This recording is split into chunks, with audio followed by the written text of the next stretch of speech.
O que vocês estão fazendo é uma vergonha para o torcedor. Nós estamos envergonhados.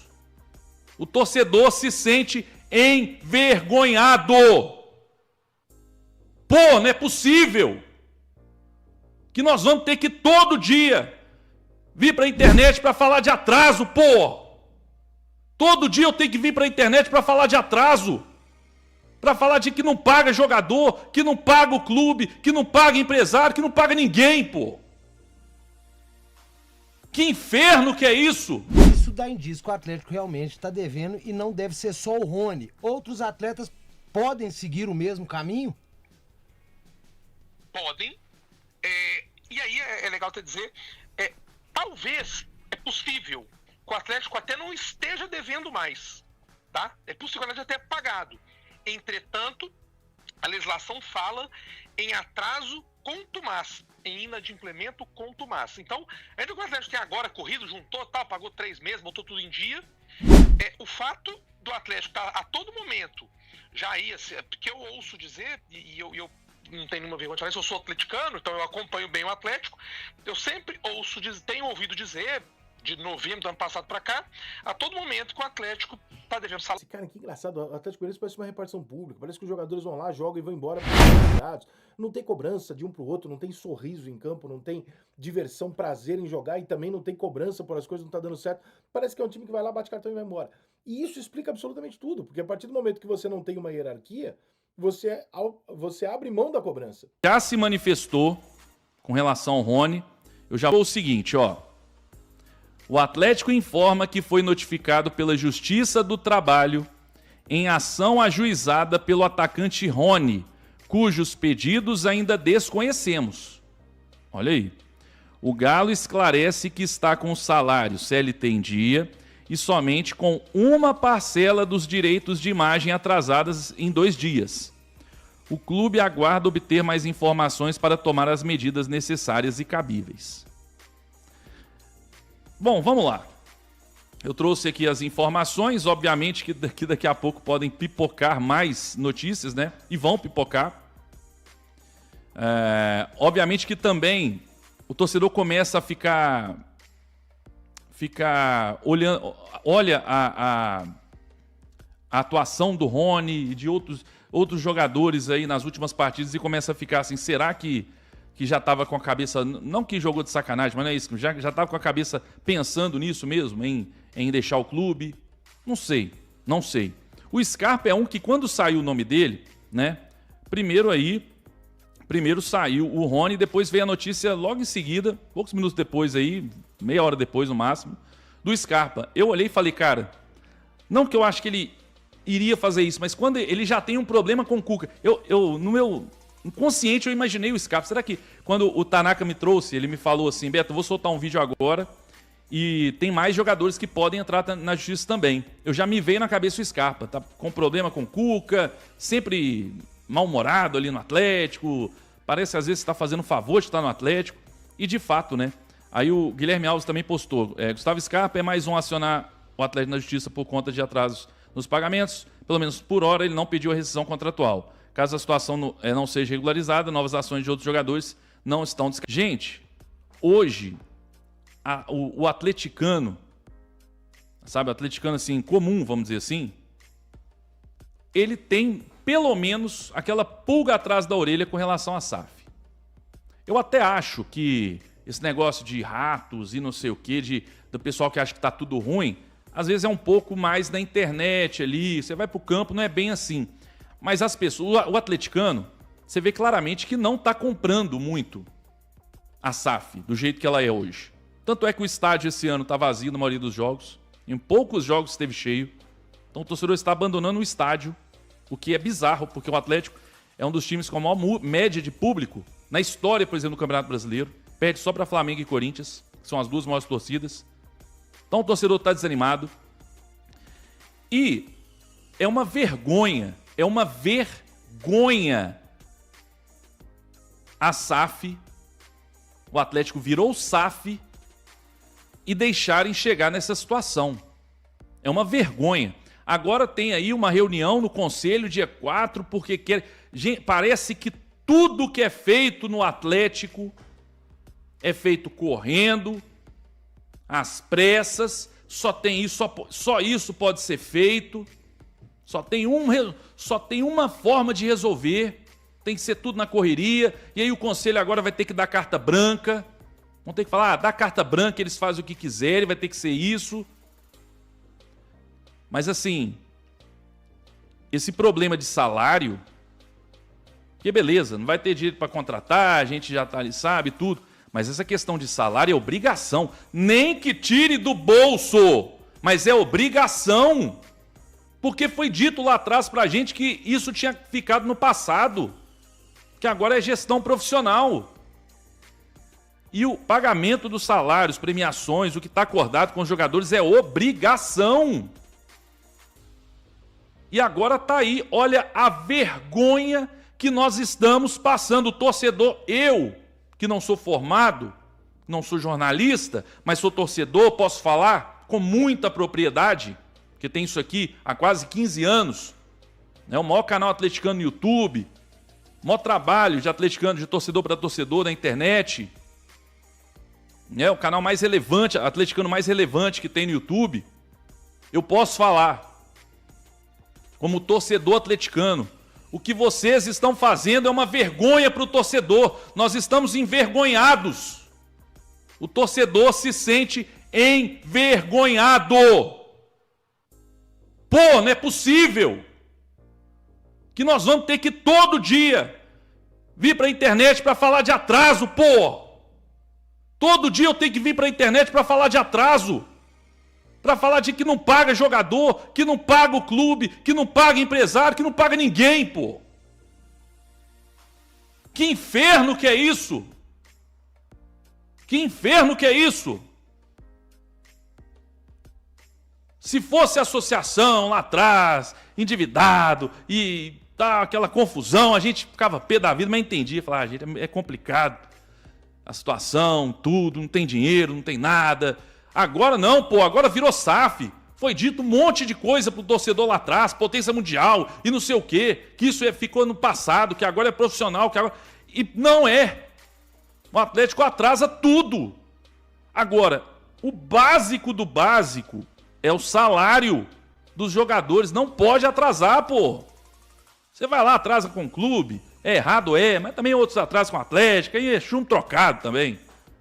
Aí, é errado, mas pelo menos é chumbo trocado. O Atlético deve um, o outro deve o Atlético e tal, fica aquela confusão. Agora, não pode dever os jogadores, pô. Porque é uma vergonha, porque no final das contas é esse tipo de situação que nós estamos passando. Bem-vindo. Oi, gente, muito obrigado, é um prazer poder estar aqui com vocês para a gente tentar entender e esclarecer um pouquinho essa bomba que realmente caiu tanto no futebol mineiro, principalmente para os atleticanos, mas também com repercussões jurídicas muito relevantes. A legislação brasileira hoje, a gente não tem mais a lei, quer dizer, a Lei Pelé continua existindo, mas no que diz respeito aos contratos de trabalho dos atletas de futebol, a gente aplica a Lei Geral do Esporte. E a Lei Geral do Esporte, que é uma lei relativamente nova, tem aí 3 anos, ela estabelece a possibilidade de rescisão indireta, ou seja, por culpa do clube empregador, no caso de inadimplemento contumaz de FGTS, de direito de imagem, enfim, de toda e qualquer verba que o atleta tenha direito. E aí vem um ponto. Enquanto antes o entendimento que vigorava era de que seria necessário um atraso de pelo menos 3 meses, a nova lei agora traz o termo contumaz. O que é o inadimplemento contumaz? O inadimplemento contumaz é o costume de estar sempre devendo. Então, não importa o número de meses que se está em atraso. O que importa é se aquele empregador a todo momento atrasa um pouquinho e paga com atraso, atrasa um pouquinho e depois paga com atraso. E é o que parece que tem acontecido no Atlético. A gente tem visto na imprensa a todo tempo falar em atraso de salários, em atraso de premiação, em atraso de direito de imagem, e depois o Atlético fala, avisa que quitou. Mas a gente percebe que o Atlético está invariavelmente atrasando aí um pouquinho as suas obrigações para com seus atletas. Ô Gustavo, Stefano falando aqui, prazer falar com você. Deixa eu só te fazer uma pergunta, porque na nota o Atlético cita o CLT, né, o salário na carteira de trabalho e o direito de imagem. E pelo que você falou aí, são obrigações contratuais de uma forma geral, né? Ou seja, tem, por exemplo, luvas que são colocadas em contrato, tem outras situações também.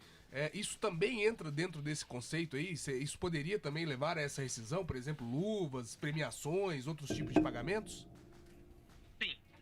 Quando vigia a Lei Pelé com relação aos contratos de trabalho de atleta, havia essa possibilidade de interpretação. O salário está em dia, estou trazendo outras coisas, mas o que mantém o atleta no clube e o que eu tenho que cumprir para não ter rescisão indireta é o salário. Com a nova Lei Geral do Esporte, a legislação ela ficou bem clara. Ela estabelece o atraso de salário e o atraso do direito de imagem como motivos para a rescisão indireta, mas depois, num parágrafo um pouco mais abaixo, ela estabelece assim: considera-se salário todo e qualquer direito remuneratório do atleta. E depois ela reitera: inclui-se nas obrigações os pagamentos de FGTS e demais verbas previdenciárias. Logo, o não depósito do FGTS no prazo ou o não recolhimento do INSS no prazo também são motivos para rescisão indireta. Aí vale falar para todo mundo: o que é rescisão indireta? Rescisão indireta é aquela rescisão por culpa do empregador. A gente ouve muito pessoal falar assim: o empregador dizendo, vou dar uma justa causa no funcionário. A rescisão indireta é a justa causa para o empregador. O funcionário, o atleta é um funcionário do clube, ele rescinde o contrato de trabalho porque o clube deu causa. Daí, no caso do futebol, ele sai sem ter que pagar a multa e ainda tem ele o direito de receber multas. É um prejuízo danado, tremendo para um clube como o Atlético, que nesse momento tem dado dicas de que não está financeiramente bem. Ô Gustavo, prazer, quem está falando é Luiz. Obrigado por estar falando aqui com a gente. Eu queria tirar uma dúvida com você que surgiu agora também. Eu vi muitas mensagens em redes sociais falando sobre isso, da questão da multa, realmente. O Atlético, se o Rony consegue essa rescisão, ele ainda o Atlético pode ainda ter que pagar algo referente a algumas multas ou ainda pelo restante do contrato que ele teria com o Atlético ainda teria que arcar com mais alguma coisa em relação ao Rony, ou é só realmente a rescisão do contrato a partir dali? O clube teria sim que pagar o valor ao clube, porque a legislação prevê a cláusula indenizatória desportiva e a cláusula compensatória desportiva. Uma, quando o atleta dá causa ao fim do contrato, e a outra, quando o clube dá causa ao fim do contrato. Nesse caso, tendo o empregador, o Atlético, dado causa à rescisão do contrato de trabalho, o contrato é rescindido, o atleta é colocado, fica no mercado livre para assinar com quem ele quiser, e o Atlético ainda tem que pagar para ele a cláusula indenizatória / compensatória, só para ficar mais fácil, a multa, vamos usar esse termo, a multa pela rescisão por culpa do clube. E aí, eu acho legal até o pessoal entender, quando um empregador normalmente paga aqueles 40% do FGTS, né, para demitir um funcionário, ou se o funcionário propuser uma ação de rescisão indireta, ele fica livre, ele rescinde o contrato de trabalho e recebe a multa do FGTS 40%. Essa multa equivale à multa do FGTS para o funcionário comum. Então, a resposta é sim. Se qualquer um dos atletas conseguirem no Justiça do Trabalho a rescisão do seu contrato por descumprimento por parte do clube, o clube vai ter que pagar a eles a multa por essa rescisão. Ô Gustavo, tudo bem? Rodrigo Genta que tá falando, obrigado por atender a gente. Uma questão, isso dá indício que o Atlético realmente está devendo e não deve ser só o Rony. Outros atletas podem seguir o mesmo caminho? Podem. E aí é legal até dizer, talvez é possível que o Atlético até não esteja devendo mais, tá? É possível que ele já tenha pagado. Entretanto, a legislação fala em atraso contumaz, em inadimplemento contumaz. Então, ainda que o Atlético tenha agora corrido, juntou, pagou 3 meses, botou tudo em dia, o fato do Atlético estar a todo momento, já ia, porque eu ouço dizer, e eu não tenho nenhuma vergonha de falar isso, eu sou atleticano, então eu acompanho bem o Atlético. Eu sempre tenho ouvido dizer, de novembro do ano passado para cá, a todo momento que o Atlético está devendo salário, ou direito de imagem, ou alguma coisa. Então, ao longo aí de 8, 9 meses, o Atlético tem reiteradamente ficado inadimplente com as suas obrigações contratuais para com os atletas. Diretoria, se a gente ainda tinha dúvidas, se a gente ainda estava especulando outras alternativas ou confiando cegamente na informação de que as coisas haviam sido quitadas no Atlético Mineiro e nos assustamos com o jogo contra o Palmeiras, muito ruim do Galo, eu acho que as ações aí dessa terça-feira deixam muito claro para nós que nós não estamos discutindo aqui um problema técnico, tático, um problema dessa naturalidade, dessa natureza. Nós estamos discutindo outra coisa. A partir do momento em que o Rony, que acabou de chegar, pede rescisão de contrato por não ter recebido o dinheiro combinado, e que o Scarpa, ou seja, 2 dos principais jogadores do elenco do Atlético, também notifica o Galo na justiça, vai muito de encontro com aquele vídeo que eu fiz aqui, falando que um jogador do Atlético tinha dito para mim o entendimento dele sobre essa crise no Galo. O que ele disse? Ele falou que vários jogadores do Atlético entendiam da seguinte maneira: quando é um clube de futebol, a gente passa um pouco por cima de saber que, porra, clube de futebol vive devendo, né? Os caras são enrolados, tem muito amadorismo aqui, para não falar total, paixão envolvida, a gente, porra, mas é um clube grande, que, porra, tá devendo, mas mês que vem paga e tal. A gente entende, às vezes, a situação do clube. Mas quando vira uma SAF, quem nos deve dinheiro é uma empresa. E essa empresa, a gente sabe da saúde financeira dela, a gente sabe como é que estão as coisas, a gente sabe quem são os donos, a gente vê a vida que os donos têm, etc. Então é diferente, né? Você tem uma reação diferente. E eu super entendo, eu acho absolutamente natural que você veja de forma diferente quando uma empresa séria, rica e próspera te deve um dinheiro, do que quando um clube amador te deve um dinheiro e você tá ouvindo ali aquele dirigente ali, que é conselheiro do clube, falando: meu filho, calma que nós vamos pagar, tu não sabe o que é Atlético Mineiro, meu filho, isso aqui, você, né? Mas quando é uma empresa, irmão, você realmente tem um olhar diferente. Os jogadores do Galo não estão errados. Mas essa cortina de fumaça aí do pagou, não pagou, deve isso, deve aquilo, será que é o Cuca? Será que é o 3-5-2, é o 4-4-2? E a gente vai olhando jogo a jogo do Galo e sem poder bancar uma informação dessa, porque a gente tem 2 versões, né? Tem a versão de que o Galo quitou tudo e outra versão de que os jogadores não receberam e tal, desde luvas, premiações, etc. A gente não sabe direito o que é o que. E aí, quando você tem 2 ações dessa no mesmo dia, fica muito evidente para todo mundo que o problema do Atlético é esse. Né? Porque esse time do Atlético Mineiro, cara, ele tá jogando com o Cruzeiro, Flamengo e Palmeiras. O time do Atlético é muito bom. No papel, o time do Atlético é muito, muito forte. Capaz de disputar todos os títulos do Brasil. Mas, quando você olha em campo, tá entre os 5 piores times de desempenho que você assiste. Não por resultado, porque o Atlético nem perde tanto. Mas o jogo do Atlético é muito ruim. Ele se baseia meramente numa falta, num lance individual, na força, né, individual dos jogadores para encontrar um gol e tal. Porque ele não tem ali E eu comentei essa semana na 98, numa das minhas participações que eu faço na hora do almoço na 98, em Belo Horizonte, eu falei isso. Eu falei assim, cara, que engraçado, o Atlético Mineiro parece uma repartição pública, parece que os jogadores vão lá, jogam e vão embora porque eles são obrigados. Não tem cobrança de um pro outro, não tem sorriso em campo, não tem diversão, prazer em jogar e também não tem cobrança por as coisas não tá dando certo. Parece que é um time que vai lá, bate cartão e vai embora. E isso explica absolutamente tudo, porque a partir do momento que você não tem uma hierarquia, você abre mão da cobrança, porque não tem como você cobrar. Né? É absolutamente impossível o seu chefe te dever 3 meses de salário e te dar uma dura. Esse cara é maluco, esse cara não faz isso. Então, essa hierarquia, ela vem de lei desde lá de cima, desde a cobrança de presidente, diretoria, e passa para o treinador, que também não tem condições de exigir e brigar e cobrar dos jogadores um pouco a mais, na medida em que você não está fazendo a tua parte. Todo tipo de contrato de trabalho, ele é simples. Eu te dou tanto de dinheiro e você me entrega a sua força de trabalho. Ele é absolutamente simples. Existem leis trabalhistas no Brasil, para lá e para cá, enfim, que aí cada um acha que quiser. Eu particularmente sou contra, eu prefiro aqui o modelo americano, combinado é combinado que se foda. Mas essa relação ela não muda de acordo com a lei de cada país. Você espera que o seu chefe te pague e se ele não te pagar, você tem lá as suas partes que você se protege na justiça. Ó, até X meses no futebol, se você não receber, tudo bem, depois dali pra frente você pode romper. É o que o Rony tá usando.